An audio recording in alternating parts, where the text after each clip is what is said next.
Assalamu alaikum students. أسۍ کرو start lines and angles chapter next lecture. Okay? یتھ lectures منٛز کرو أسۍ question number 4 پٮ۪ٹھ start. Clear? Question number 4 کیٛاہ وَنان؟ Question number 4 وَنان دَپان in figure below PQ parallel ST angle PQR 110 angle RST is equal to 130 find angle QRS go yes yes figure छ बनकन बनायत यस फिगर छ दिथ है बनकन अत मन छु बाया PQ parallel ST PQ छु parallel STS तो एंगल PQR छु 110 PQR छु 110 क्लियर एंगल RST छु 130 अस कर एंगल QRS मालूम गो QRS ये एंगल पे मालूम कर ओके अगर अस वो PQR 110 यह गिवन दिथ RST 130 यह गिवन दिथ बे मजीद अस PQ लाइन पैरेलल STS यह गिवन कंडीशन ओके अगर अस करो इतन दियो नजर तुम वो क्या करो यह क्वेश्चन सिंप्लीफाई करने खतर एंगल QRS मालूम करने खतर करो युस R पॉइंट अम त्रो लाइन सेगमेंट त्रो अथ थो नाव AB through R draw a line segment AB parallel to PQ as well as ST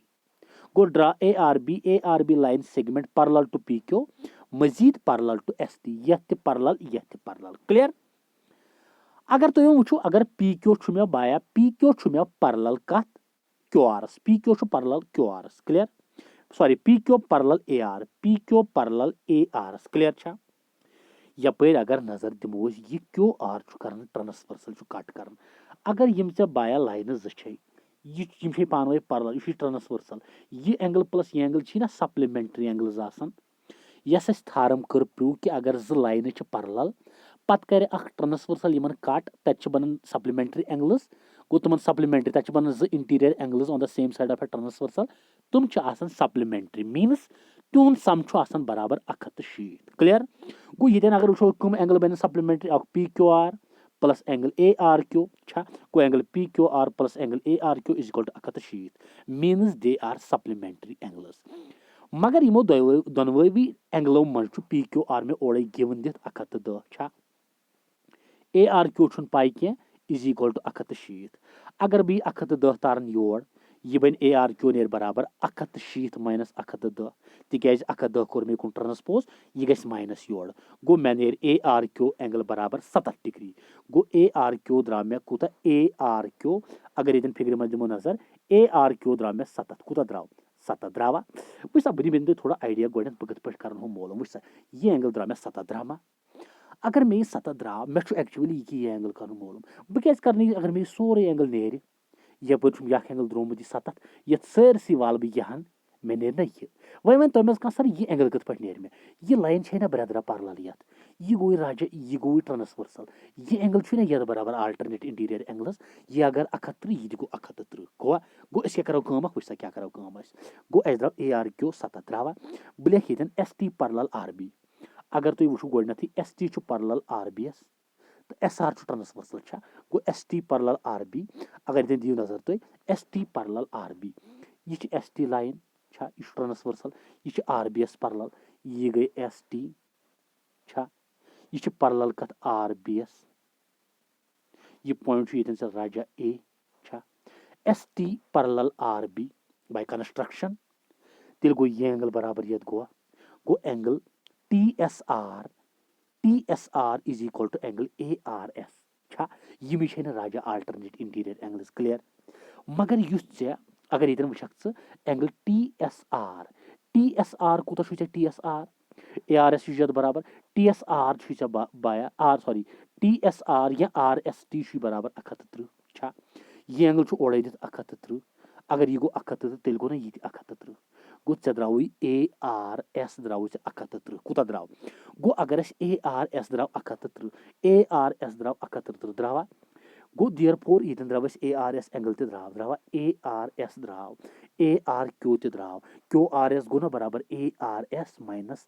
A R Q गोवा क्यू आर एस गो बराबर A R S minus A R Q A R S 130 A R Q द्राव 7 द्रावा गो Q R S गो बराबर तेल therefore angle Q R S is equal to 130 minus 7 सो गो क्यू आर एस गो बाया बराबर 6 डिग्री द्राव गो ये गो क्वेश्चन नंबर 4 सिंप्लीफाई वन तलो क्वेश्चन नंबर कुछ 5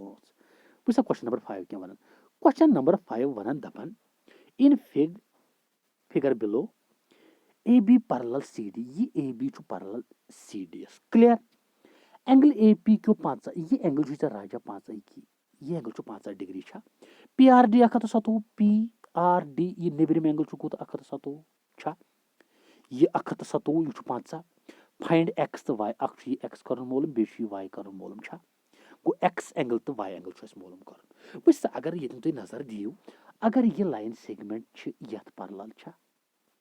ये बायस ट्रांसवर्सल अगर ये 5 ये गो तेल 5 ये गई अल्टरनेट इंटीरियर एंगल्स गया गो अगर से ये लाइन है राजा पैरेलल ये ट्रांसवर्सल यह 5 ये एक्स तो गो ना 5 ये अल्टरनेट इंटीरियर एंगल्स क्लियर गो ये गो 5 ये गो 5 गो एक्स द्राव 5 द्रावा वह अगर करो ये बे A B parallel C D एस क्लियर वनकन था राजा पी आर ट्रांसवर्सल छा ये एंगल गो ना बराबर ये सरसी एंगलस अगर ये 127 ये गो ना 127 बे अल्टरनेट इंटीरियर एंगल्स गो अगर ये सोरू 127 यहां 5 यहां कोद गो वाई 127 माइनस 5 क्लियर छा वो नजर थो मे लिखो given since A B parallel C D छा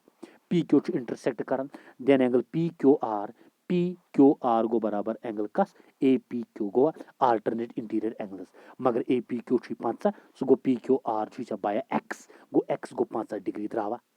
वह अगर A B parallel C D एस पी आर कर ट्रांसवर्सल यह इंटरसेक्ट कर कट कर गो तेल गो ना एंगल ए पी आर गो बराबर angle P R D alternate interior angles A P R is गो टू पी आर डी मगर पी आर डी 27 गिवन दित गो पी आर डी राजा 27 यह 27 गिवन दित गो ए पी आर अगर नजर दिख ए पी आर कर बराबर A P R 5 plus Y A P R 5 plus Y छा गो ए पी आर कि 5 ये 5 प्लस वाई गो 5 plus Y is equal to 127 गो 5 plus Y is equal to 127 गो वाई रोज ये 5 तर युकुन सो गो वाई गो 77 गो वाई द्राव 77 एक्स द्राव 5 वाई द्राव 77 गो सिंप्लीफाई किन ओके नेक्स्ट क्वेश्चन वुच क्या बड़ बेहतरीन क्वेश्चन वुच क्या दपन in figure P Q and R S are two mirrors placed parallel to each other दपन ज मिरर तो पाई मिरर क्या एक्चुअली मिरर एक्चुअली स प्लेन सरफेस यस रेगुलरली नियरली रिफ्लेक्ट कर तमाम रेज यम तथ पे पेन a surface which regularly nearly reflects all the rays of light falling on it mirror की properties तमाम rays of light कर reflect मतलब गो bounce back clear मिसाल के तौर पर अगर ये मिरर अच्छा सरफेस पॉलिश्ड ब्या रिफ्लेक्टिंग इसमें ये मैं रख दी यह गो पॉलिश्ड यप गो रिफ्लेक्टिंग अगर बह योर त्रा पे रे ऑफ लाइट ये त्रो मे रे मीनस गो त्रो टॉर्च लाइट मिररस पे ये मिरर प्रॉपर्टी कर रिफ्लेक्ट यह कर बाउंस बैक यप पई सा रे यस मिररस पे पे तथ वन इंसिडेंट रे यस अत वापस यी अराइज गज बैक तथ वन रिफ्लेक्टेड रे क्लियर यथ पॉइंटस पे स्ट्राइक कर इंसिडेंट रे तो रिफ्लेक्टेड रे ये पॉइंट पे नेर तथ वाया वन क्या पॉइंट ऑफ इंसिडेंस अगर तथ पॉइंट ऑफ इंसिडेंस पे त्रेक नॉर्मल गो सह प्लेनस पे बना 90 डिग्री एंगल गोवा ये इंसिडेंट रे तो नॉर्मल एंगल बनाए अच वन एंगल आए एंगल ऑफ इंसिडेंस ये रिफ्लेक्टेड रे तो नॉर्मल एंगल बनाए अच वन angle of reflection as per laws of reflection दपन एंगल आय यह बराबर एंगल आरस मतलब अगर एंगल आय 40 एंगल आर तजी एंगल आय अगर 30 एंगल आर तज as per laws of reflection गो रिफ्लेक्शन गई bouncing back of light in the same medium after striking a reflecting surface. The angle which is formed in between incident ray and the normal is known as angle of incidence, that is represented by I. The angle which is formed in between the reflected ray and the normal is termed as angle of reflection. As per the laws of reflection, the angle I is always equal to the angle R. Clear cha? One यह तोर फिक्र reflection गि दपन जो mirror P Q तो R S जो mirror छा यम पानवे थत राजा parallel दपन ये incident ray A B strike कर mirror P Q point B एस पे तो पी मिरर पी क्यू कर रिफ्लेक्ट गो अम कर रिफ्लेक्ट अम त्र अलॉन्ग बी सी डायरेक्शन छा मगर ये बी सी यह बने ये पी क्यू मिररस खतर रिफ्लेक्टेड रे मगर युस बाया मिरर ये आर एस अत बने ये इंसिडेंट क्या बने इंसिडेंट गो आर एस बने ये इंसिडेंट बने गो अत खतर अगर इंसिडेंट रे बने ये कोर अत सी एस पॉइंटस पे कोर क्या मतलब स्ट्राइक गो ये बी सी बने इंसिडेंट बने यह कर फर्दर तक मिरर यह अत प्रॉपर्टी यह कर reflect along C D direction छा कोर अलॉन्ग सी डी डायरेक्शन ये अलॉन्ग सी डी डायरेक्शन कोर क्या मतलब ये रिफ्लेक्ट दपन तुम वनु सा यह इंसिडेंट रे गोडनिकस मिररस पे पे तो यस दोमिस मिररस पे गई रिफ्लेक्टेड रे ये सी डी तुम वनु सा यम जो पैरेलल बे वन बह अक पी क्यू मिरर अत पे इंसिडेंट रे पे अम कर रिफ्लेक्शन योर फर्दर ब्या मिरर लगित यह पैरेलल ये अम कर फर्दर रिफ्लेक्शन ऐ वन यह पैरेलल ओके तो पाई यम तेल पैरेलल ये एंगल ये बराबर ये आल्टरनेट इंटीरियर एंगल्स बराबर द लाइन्स आर पैरेलल मीन शॉर्टस मज वनो कि ये एंगल कुछ एंगल ये एंगल ना बराबर ये angles mean angle A B C बराबर एंगल बी सी डी यम आल्टरनेट इंटीरियर एंगल तेल यह लाइन ये पैरेलल बस खत्म वन मे ये थमज नंबरिंग मे थोमुत यह एंगल 1 यह 2 यह 3 यह 4 यह 5 6 7 8 अगर तुम नजर दियो as per the laws of reflection ये ए बी पे इंसिडेंट पे ये बी सी रिफ्लेक्टेड रे यह नॉर्मल गो ये एंगल गो बराबर ये गो एंगल 2 बराबर एंगल 3 क्या as per the laws of reflection छा यपर अगर ऐ बाया एन बी नॉर्मल यह नॉर्मल गो यह बना 90 डिग्री एंगल छा यह फर्दर दोन एंगल मज गुत तकसीम कत 1 तो 2 गो एंगल 1 + 2 बराबर कत 90 यह बराबर कत योर एंगल 3 + 4 छा एंगल 3 + एंगल 4 मगर ऐ पे 2 3 बराबर छा अगर 2 राजा 3 बराबर गो सह गो ये मज अगर त्रो 1 + 2 इज इक्वल टू 3 कत बराबर 3 2 बराबर गो 3 बदल दिम 2 2 + 4 2 तो 2 कैंसल गो 1 बराबर कत 4 1 कत बराबर 4 क्लियर गो एंगल 1 बराबर एंगल 4 द्रावा सिमिलरली बे वन बे 1 + 2 90 1 + 2 इज इक्वल टू 90 यपर 3 + 4 तो 90 3 + 4 तो गो 90 गो तिक एन बी नॉर्मल तो पे things which are equal to the same thing are equal to one another सो गो यह 90 योर आर एच योर 90 सो गो 1 + 2 गो बराबर कत 3 + 4 ओके छा यपर as per laws of reflection A B incident B C reflected A B तो नॉर्मल बनावन angle 2 B C reflected A तो नॉर्मल बनावन 3 2 3 बराबर as per laws of reflection छा सो गो अगर पेशमी क्वेश्चन दिमो 1 + 2 इथे पे 3 का सब आया बराबर 2 एम बदल गो 2 + 4 पे यह 2 तो यह 2 कैंसल 1 द्राव 4 बराबर गो यह 1 का द्रा बराबर 4 द्रावा सिमिलरली अगर यह करो रिफ्लेक्शन 6 बराबर 7 5 + 6 90 7 + 8 90 6 बराबर 7 मगर त्रो यस पुट गो ये दे 5 बराबर कत 8 द्रावा 5 बराबर द्राव 8 क्लियर छा बे वन बह वुच गो 1 द्रा 4 बराबर अगर दिमो नजर 1 द्रा बराबर एंगल 4 5 द्रा बराबर एंगल 8 सिमिलरली छा यपर अगर लाइन जो राजा पैरेलल छा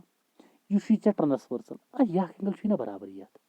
अगर यह पैरेलल यह ट्रांसवर्सल यह एंगल गो ना ये बराबर आल्टरनेट इंटीरियर एंगल्स मगर अगर नजर दिख यह एंगल 4 यह 5 गो एंगल 4 गो ना बराबर एंगल 5 गोवा यह आल्टरनेट इंटीरियर एंगल्स अगर इन तमाम करो पान कंपेयर 1 4 बराबर मीनस अगर 1 20 4 तो 20 यपर 4 20 गो यह 20 5 तो 20 तेल यह 20 यह 20 1 तो 4 तो 4 तो 5 तो 5 20 ये गो 8 तो गो 20 शॉर्टस में ननो 1 is equal to 4 is equal to 5 is equal to 8 गो अस ननो कि एंगल 1 बराबर कत 4 यह बराबर 5 तो यह बराबर 8 सारी सेम क्वांटिटी बराबर गो ये ननो कि 1 बराबर 8 अगर एंगल 1 बराबर 8 वन थो नजर तो ये खाली 1 8 बराबर यथ मज अगर दिमो नजर यह पी क्यू कत पैरेलल आर एस यह ट्रांसवर्सल 1 2 3 यह सोरे एंगल कत गो बराबर यह सारी एंगल्स मगर यह सोरे एंगल क्या 1 2 तो 3 यह कुछ 6 7 8 गो 1 + 2 + 3 बराबर 6 प्लस 7 प्लस 8 छा यह 1 द्राव ना 8 बराबर यह थो कह इक्वेशन थवा सपोज फिलहाल थव ये फर्स्ट यह इक्वेशन थो दोम थवा तो राजा अगर ये वाल इक्वेशन LHS प्लस LHS 1 ये 1 तो 1 गो कैंसल ये वाल 1 प्लस 2 प्लस 3 6 प्लस 7 प्लस 8 वाल 1 इज टू 8 1 तो 1 कैंसल योड़ 8 तो 8 कैंसल गो 2 प्लस 3 द्राव बराबर 6 प्लस 7 द्रावा गो 2 प्लस 3 द्राव बराबर 6 प्लस 7 2 प्लस 3 द्राव बराबर 6 प्लस 7 मगर 2 plus 3 ABC angle 6 plus 7 angle BCD यम alternate but these are alternate interior angles therefore यम लाइन यमन alternate interior angle बनायन तम आसन parallel means AB parallel CD थैद नजर में ये क्या लिख में सिंपल वुच सा क्या ये छो तुम पई बाया 1 प्लस 2 बराबर 3 प्लस 4 1 प्लस 2 बराबर 3 प्लस 4 दोनों 90 तिकाज एनमी परपेंडिकुलर छा किन इस में वो 1 प्लस 2 90 3 प्लस 4 90 नॉर्मल छा यम गए दोनों बराबर गो 1 प्लस 2 गो बराबर 3 प्लस 4 छा किन 1 प्लस 2 बराबर 3 प्लस 4 होचन वो मगर एज पर लाज ऑफ रिफ्लेक्शन 2 3 बराबर लाज ऑफ रिफ्लेक्शन छा किन तिकाज angle of incidence angle of reflection छा अगर राजा ये इक्वेशन फर्स्ट पे गस सो equation first becomes first equation क्या बन वुच तो इक्वेशन फर्स्ट मज क्या गम इक्वेशन फर्स्ट 1 प्लस 2 बराबर 3 प्लस 4 छा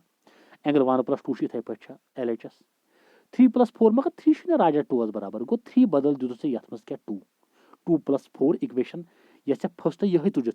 मगर 1 प्लस 2 थो बिल्कुल LHS सेम 3 प्लस 4 बदल लिखो 2 प्लस 4 तिकाज 3 बराबर 2 गोवा ये 2 तो ये 2 गो कैंसल 1 द्राव 4 बराबर ये होचन वो सिमिलरली अगर ये करो योड़ ती 5 नियर बराबर कत 8 द्राव 5 8 बराबर अगर चे 5 राजा 8 बराबर वुच 1 द्राव बराबर 4 5 द्राव बराबर 8 यप दित नजर ये PQ parallel RS BC intersects दिम 4 गो ना 5 alternate interior angles यप 1 प्लस 2 प्लस 3 गो बराबर 6 प्लस 7 प्लस 8 मीनस ये एंगल बराबर ये गई alternate ये सोरे एंगल बराबर ये सारी यम गई alternate interior angles गो 4 बराबर 5 मगर यप 1 2 3 1 प्लस 2 प्लस 3 गो बराबर 6 plus 7 plus 8 alternate interior angles वुच सा सो गो 1 प्लस 2 प्लस 3 बराबर 6 प्लस 7 प्लस 8 छा क्लियर किन मगर यप अगर नजर दिख लगस यप अगर 1 4 बराबर 5 8 बराबर 1 8 बराबर अगर ये इक्वेशन तो ये इक्वेशन कर कंपेयर कर या सॉरी ये इक्वेशन ये थर्ड फोर्थ तो बे कत सिक्स्थ अगर यमन पनवे कंपेयर करो तो फ्रॉम इक्वेशन थर्ड फोर्थ तो सिक्स्थ यमन अगर कंपेयर करो 1 4 बराबर 1 वो 4 वो 1 तो वो 4 तो वो 4 बराबर 5 गो 4 वो 5 तो वो 5 बराबर कत 1 बराबर 8 वुच सा 1 वो 4 वो 4 वो 5 वो 5 वो 8 वो गो सारी वो सारी बराबर गो 1 गो ना 8 बराबर तेल गोवा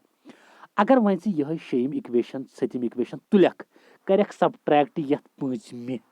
1 प्लस 2 प्लस 3 कर 1 plus 2 plus 3 is equal to 6 plus 7 plus 8 कर माइनस 1 इज इक्वल टू 8 गो अगर कत करो माइनस वुच सा ये दिवो नजर